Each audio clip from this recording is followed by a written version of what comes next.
Hello everyone, I'm Kim and welcome to my sewing room. First of all, apologies for not releasing this video on Friday. Still having technical problems. They are getting better, so hopefully I will be back on track soon. And because of those technical problems, I haven't sewn as much as I normally do because it's sort of stopped me a little bit in my tracks, but I have actually managed to get through a lot, and I've been through a bit of a journey in my sewing room which I'm going to talk to you about. So first of all, as usual, I kickstart my videos off with what I'm wearing.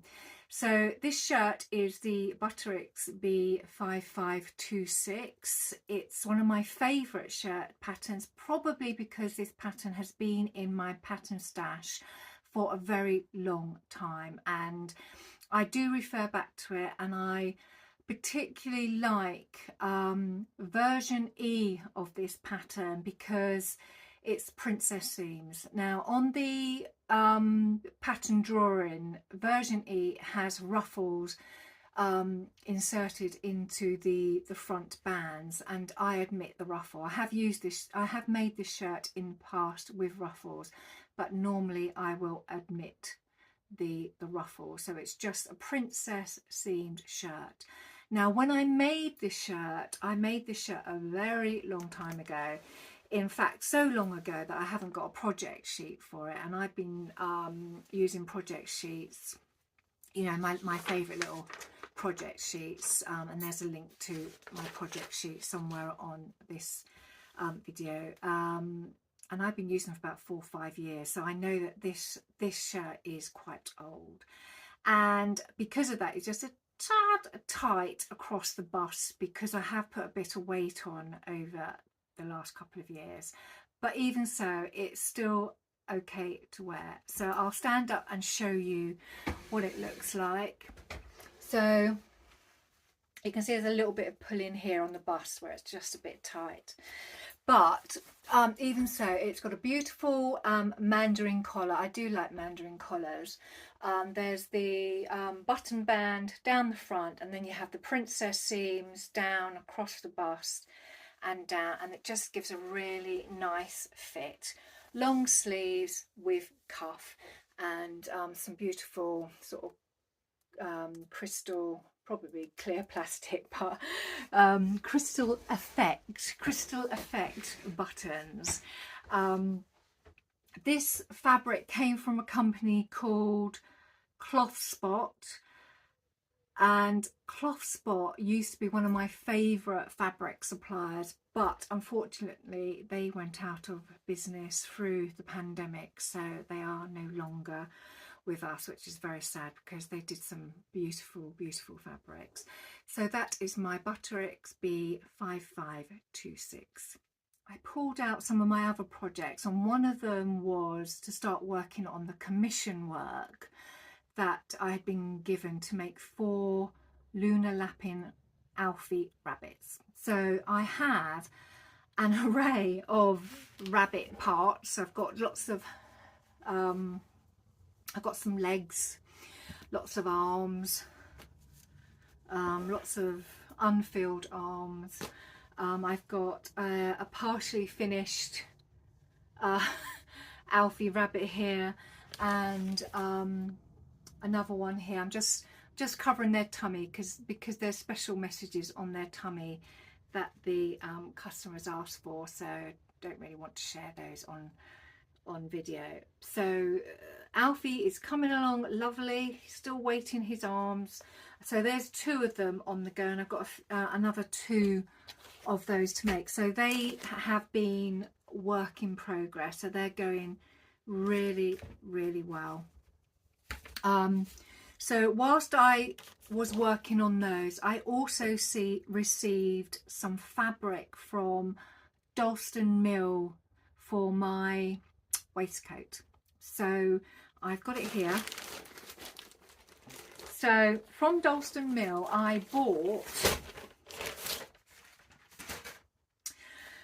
some bamboo jersey because I wanted to make the Somerset T in a grey fabric and a black fabric, and also make the waistcoat in a black fabric.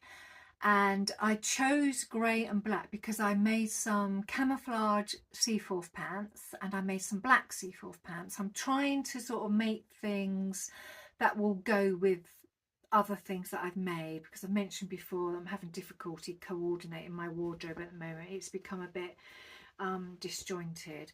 And I was watching Tamlin on her YouTube channel, Sewn on the Tyne, and she was showing off some beautiful bamboo jersey. So I thought that looked really nice and soft, so I went in pursuit of some bamboo jersey. So this is and it's so soft, some bamboo jersey, and I was going to buy it from Pound Fabrics, but on Pound Fabrics you have to buy it per metre, and I only needed 1.25 metres to make the Somerset t-shirt, which I had planned to make in this, and also the black bamboo jersey.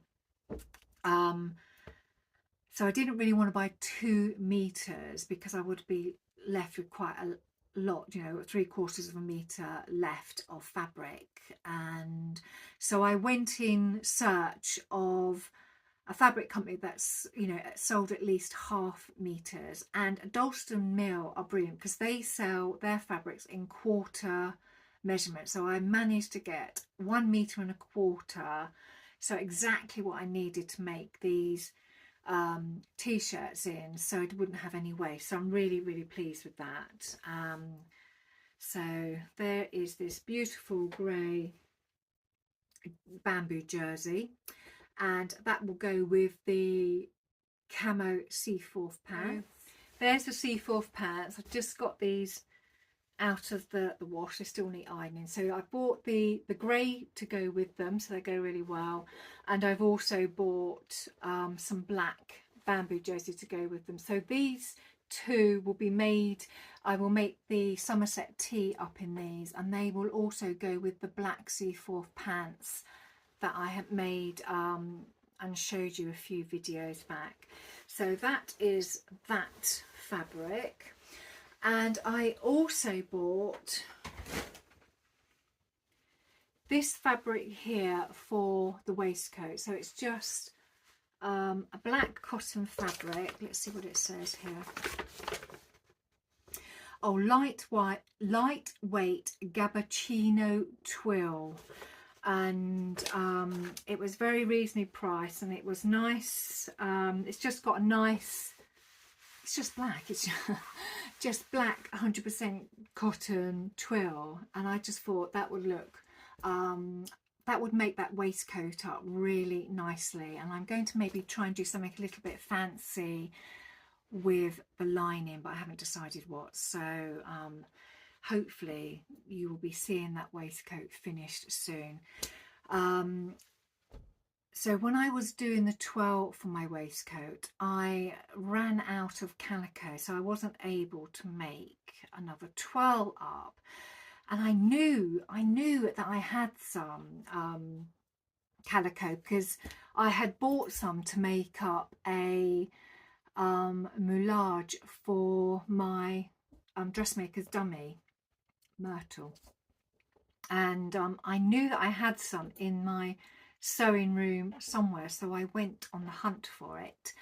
And I don't know why, but I found it in my whip box of all places. So here she is, got lots of calico now, so I'll be able to finish my waistcoat and hopefully get a really nice fit with that.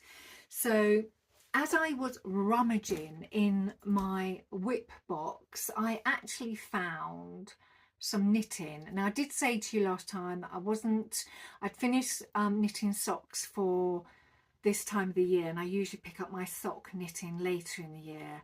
But I found a summer cardigan that was in my whip box, and I thought what I would do is maybe carry on knitting that up. So I'm just going to stretch over to get it. So I'll put an image of this summer cardigan. It's really It's really pretty, and it has been in my whip box for a very, very long time. And I pulled it out, and when I pulled it out, I think I think when I started to knit it, I must have been a lot slimmer than I am now, because it was tiny. And so I unraveled it all, and I started from scratch. So I started making up the borders at the bottom, and I think what I've decided to do is I'm going to knit it all in one go. So I'm going to knit the front and the back all together in one, so there's no actual side seams. So what I needed to do is I needed to knit each of the borders. So I put it on a circular needle. So this is, get it the right way around. So that's the back. I think now I've made it too big, but I'd rather have it big than small. So that's the back border that sits at the bottom, and this is a front border, and I'm just finishing off the right border. So once I have all of the borders, then I can sew them on a circular, put them all on a circular needle. So these will all go onto circular needle, and they will all be joined up, and I will just carry on knitting, not circular but back and forth, and see how I get on with that. Now I did do a tension swatch, and it all looked okay, and I checked that I had enough yarn to make that up in a bigger size. Now I did look on Wool Warehouse, and thankfully they had some of this yarn, so and the dye lot. So I went onto their website and bought I think I bought an extra 2 balls of wool, just to make sure I got everything I need to make up this summer cardigan. And hopefully, if I have enough left, I might try and make the sleeves just a little bit longer, because I do find, because I'm 5'7", I do find sometimes the sleeves can be shorter on me than normal, so I usually like to add probably an inch or 2. So, but I'll see how I go with that, and I've been doing that in the evenings instead of knitting my socks. So I have been talking to you about the Queen of Diamonds quilt, because I finished all of the diamonds, and we're at a stage now where we're moving on to the next phase of the project, which is adding all of the cornerstones and sashing.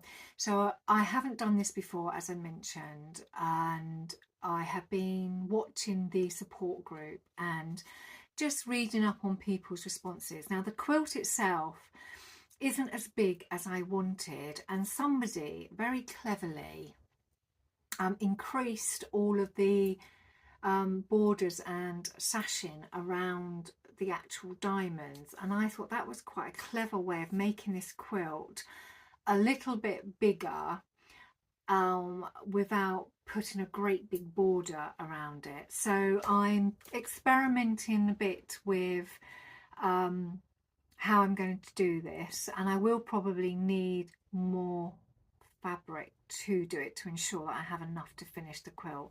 So that is something that I'm also mentally working on, trying to get that in my head and sorted before I start that project.